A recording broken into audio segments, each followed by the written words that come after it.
Pemirsa, terima kasih Anda masih menyaksikan Gapai Kemuliaan dalam episode Ustadz Menjawab. Kita lanjutkan Pak Kiai, pertanyaan dari pemirsa ini dari Ibu Ambarwati ya di Sumedang. Kita bacakan, Pak Kiai, apakah ada ciri-cirinya jika rezeki yang kita dapatkan itu penuh dengan keberkahan? Apakah selalu berbanding lurus dengan kuantitas yang didapatkan? Ya, rezeki itu tidak berbanding, berkah itu tidak berbanding dengan kuantitas, tetapi dilihat kualitas. Jadi kalau kualitas rezeki itu melampaui kuantitasnya, itu adalah tanda, bukan satu-satunya, di antara tanda rezeki itu berkah. Kalau Mila punya uang 100.000, cukup untuk 1 bulan, itu berkah. Kalau punya uang 100 juta, habis dalam 1 hari untuk sesuatu yang kita juga tidak tahu wujudnya, itu menunjukkan bahwa rezeki itu tidak berkah. Kan kita melihat begitu banyak orang yang punya penghasilan besar, pengeluaran setiap bulan besar, tapi kemudian tidak punya aset yang bisa dikatakan sebagai bentuk wujud nyata dari apa yang dia dapatkan. Itu menunjukkan rezekinya tidak berkah. Yang pertama. Yang kedua, tidak mendatangkan ketaatan kepada Allah. Rezeki yang besar semakin membuat jarak dia dengan Allah itu semakin jauh. Ya, ibadahnya semakin berkurang, misalnya kepeduliannya, itu diantara tanda bahwa ada yang salah dengan rezeki itu. Yang ketiga, tidak mendatangkan ketenangan dan kedamaian. Ya, ini tentu masih banyak dan bisa dielaborasi secara pribadi, tetapi berkah itu selalu identik dengan mendekatkan kita kepada kebaikan, kemudian hati kita itu menjadi merasa cukup dengan apa yang kita dapatkan, itu bagian dari keberkahan rezeki. Oke, jadi kita tinggal nanti muhasabah sebenarnya Pak Kiai ya. Kira-kira harta yang kita dapatkan ini malah banyak mudorotnya atau malah banyak manfaatnya gitu. Itulah perintah Allah, falyanzuril insanu ila ta'amihi. Bukan saja to'am, kata guru saya, itu merasa enak. Kalau sakit gara-gara salah makan. Ayat Quran bisa bicara begitu. Oh, ini kotor hatinya karena makanan yang haram. Bisa jadi. Atau juga kata guru saya, boleh jadi dia akan melihat makanan yang dia makan secara kuantitas banyak, secara kuantitas bergizi, tetapi tidak menyehatkan aspek dalam manusianya. Itu juga tanda rezekinya tidak berkah. Tidak berkah, Masya Allah. Jadi itu tadi yang pertama, bahwa tidak berbanding lurus. Ya. Dan rezeki itu kan sebenarnya juga bukan masalah nominal materi saja ya Pak Kiai. Kebahagiaan, ketenangan hati tadi. Punya istri yang sabar, punya suami yang dermawan, itu juga bagian dari rezeki. Ada orang kan istrinya itu dikasih uang yang menurut ukuran istri-istri yang lain, itu sangat tidak cukup. Tapi rumah tangganya sakinah, rumah tangganya tenang, dia bersabar, itu kan sesuatu yang luar biasa dan itu juga rezeki. Oke, Masya Allah. Mudah-mudahan kita senantiasa diberikan rezeki yang berkah ya Pak Kiai ya. Oke. Mudah-mudahan bisa menjawab ya Ibu Ambarwati di Sumedang. Kita lanjut ke pertanyaan berikutnya ini dari Ibu Mirna Ningsi di Depok. Pak Kiai, apa betul setiap hari Jumat para arwah orang yang meninggal dunia itu akan berkumpul dan menunggu kiriman doa atau amalan dari sanak saudaranya?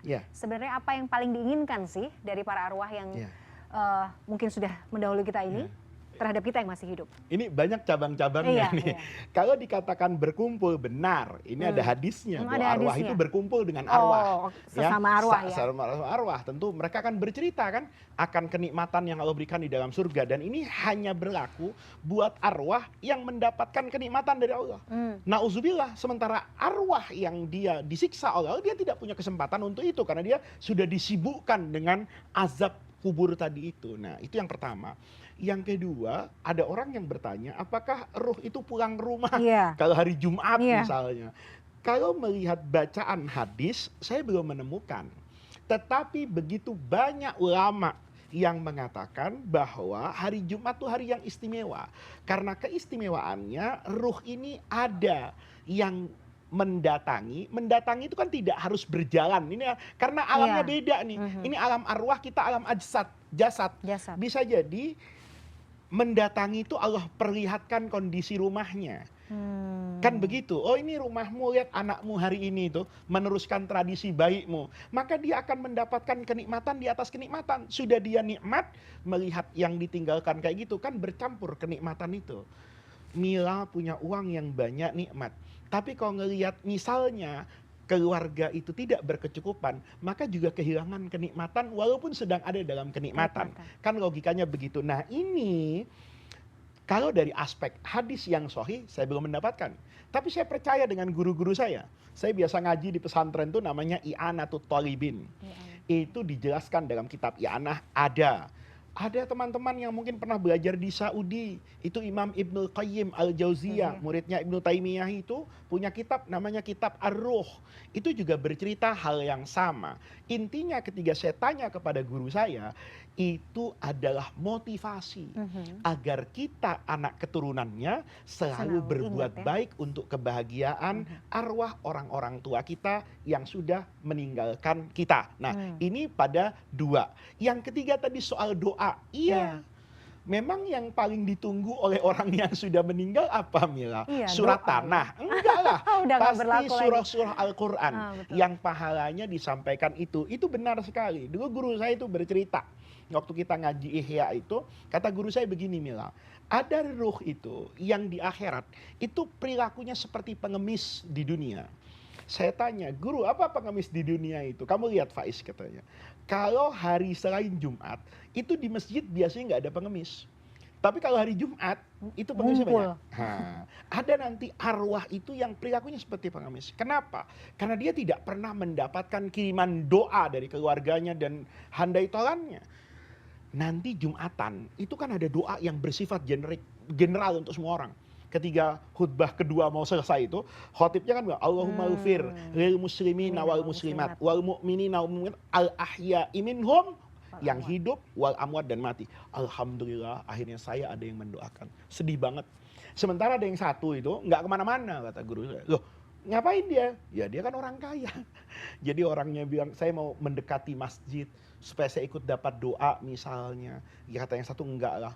Saya tiap 5 waktu dikirimi doa oleh anak cucu saya, oleh murid saya, oleh tetangga saya, kenalan saya. Maka ini yang perlu kita pikirkan. Jadi betul yang memang ditunggu oleh arwah itu tentu kiriman doa. Karena itu akan menjadi kebahagiaan buat orang yang memang sudah ditakdirkan oleh Allah mendapat nikmat di alam kubur, dan meringankan siksa buat mereka yang boleh jadi terjerumus ke dalam lembah dosa dan mendapatkan siksa kubur. Oke, tapi apakah misalnya spesifik hari Jumat bahwa ada arwah yang itu kan? Hari Jumat itu selalu diidentikan oleh para ulama karena itu hari yang istimewa.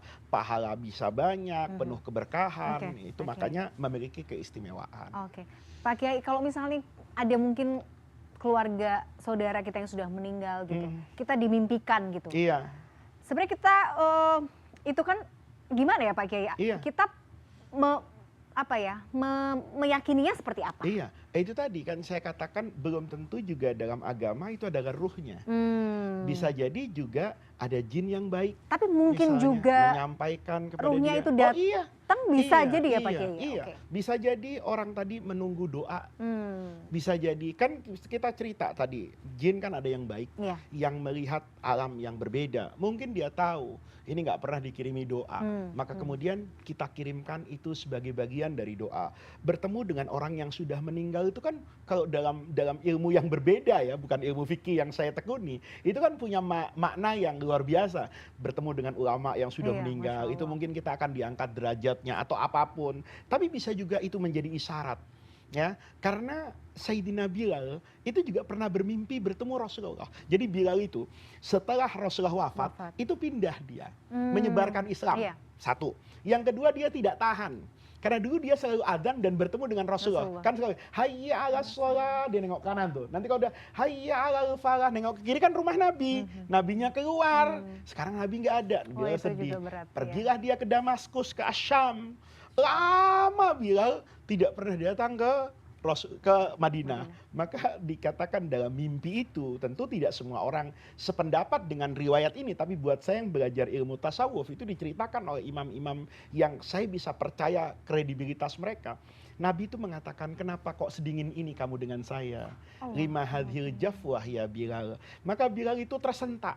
Oh iya, lama sekali saya tidak pulang ke Madinah. Dia pulang ke Madinah, dia berziarah ke makam Rasulullah, bertemu dengan Sayyidina Hasan dan Husain, cucu Rasulullah. Dia katakan, paman apa kabar? Kangen luar biasa.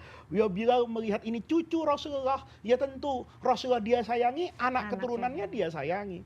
Tiba-tiba cucu ini minta, kenapa nggak azan paman, katanya. Saya kan sudah pensiun, tolong paman azan. Karena yang minta cucu Rasulullah, azanlah Bilal. Begitu Bilal azan, semadinah gempar. Bahkan ada orang bertanya, apakah Rasulullah dibangkitkan dari kuburnya?